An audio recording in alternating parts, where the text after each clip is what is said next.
Hello from the lookout. This is God's word for today, from the lookout to the holler, from life's highest places to its lowest points. Thanks for coming along. Okay, today we are in John chapter 8, verses 1 to 11. 1 to 11. Okay, are you ready? Okay, this is a story that we're all very familiar with. Jesus returned to the Mount of Olives, but early the next morning, he was back again at the temple. A crowd soon gathered, and he sat down and taught them. As he was speaking, the teachers of religious law and the Pharisees brought a woman who had been caught in the act of adultery. They put her in front of the crowd. "Teacher," they said to Jesus, "this woman was caught in the act of adultery. The law of Moses," I don't know why that's my voice for them, but that's what I got, okay? "The law of Moses says to stone her. What do you say?" They were trying to trap him into saying something they could use him. But Jesus stooped down and wrote in the dust with his finger. They kept demanding an answer. So he stood up and said, "All right, but let the one who has never sinned throw the first stone." Then he stooped down again and wrote in the dust. When the accusers heard this, they slipped away one by one, beginning with the oldest, until only the woman was left in the middle of the crowd until only Jesus was left in the middle of the crowd with the woman. Anyway, then Jesus stood up again and said to the woman, "Where are your accusers? Didn't even one of them condemn you?" "No, Lord," she said. And Jesus said, "Neither do I. Go and sin no more." This is a life-changing moment, a life-changing day for this woman. From destruction of intimacy and trust to humiliation in front of leaders and people and Jesus, to standing alone and in total fear let's go back to the beginning of the story. All right. Jesus, doing what Jesus does, he went to the temple and he was sitting down to teach the people. And of course, the people gathered to hear him. No one ever spoke like this man. But those pesky religious know-it-alls are ready for Jesus this time. They catch a woman, I'm sorry to be graphic, they catch her in the midst of sex with a man. And of course, my mind always wonders, where's the man? Both were liable to punishment. Where's the man? I think I know. This was a setup. They planned to use this woman for their own purposes. And I'm sorry, I've said this so many times when a person has been used. My heart hurts that we are still doing this, using our fellow human beings for our own purposes. Lord, please forgive us. All right, I'm sorry for jumping out of this story. It just hurts. All right. Now, with a crowd of onlookers, they spring their trap. The law of Moses says we should stone her, we should kill her. So, teacher, what do you say? See, they have him now.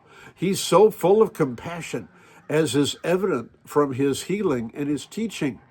They're sure he will say not to stone her, and then they will be able to discredit him. But he's not answering. He's just writing in the dirt. I'd very much like to know what he was writing. When he finally responds to their demands for an answer, he gives in. Go ahead, stone her, on one condition. The first stone must come from the one who has never sinned. And he gets down and writes in the dust again. Now it's their turn. The trap they sprung on Jesus sprung on them. It caught them. To throw the first stone would expose them as liars because they know their own hearts. And it forces them to admit before this crowd that they have been guilty of sin. Never before has anyone dared to do this. Now, back to the woman. Her life is about to change. Jesus stands up. Where are your accusers? Didn't they condemn you? The woman, no, Lord. Now the words of Jesus that should be branded on our souls. Neither do I. Go and sin no more. This woman spoke two words. Two words. No, Lord. Right? That's all she said. And Jesus set her free. And he set her free to stop her sinful life. What we see in action is mercy and grace and love. Jesus had it in his power to destroy her. There are those who say that Jesus, that God cannot, will not be in the presence of sin. And they say it loudly and firmly, and they're so right.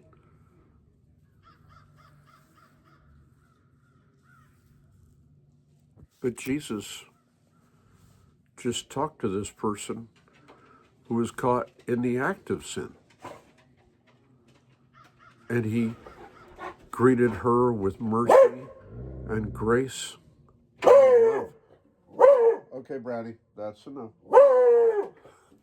I'll be back. If a leaf falls in the forest, out there, if a leaf falls in the forest and my dog sees it, she's got to tell everybody. And they're still barking about that leaf that blew across the forest. I'm sure that's what it was. There's nothing out there. Sorry. Okay. Well, all right. Now, so Jesus responded to this sinful woman with mercy and grace and love. So, and here's the crazy thing.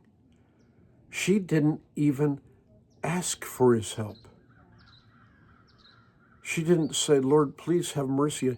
Please give me grace. Please forgive me. None of those.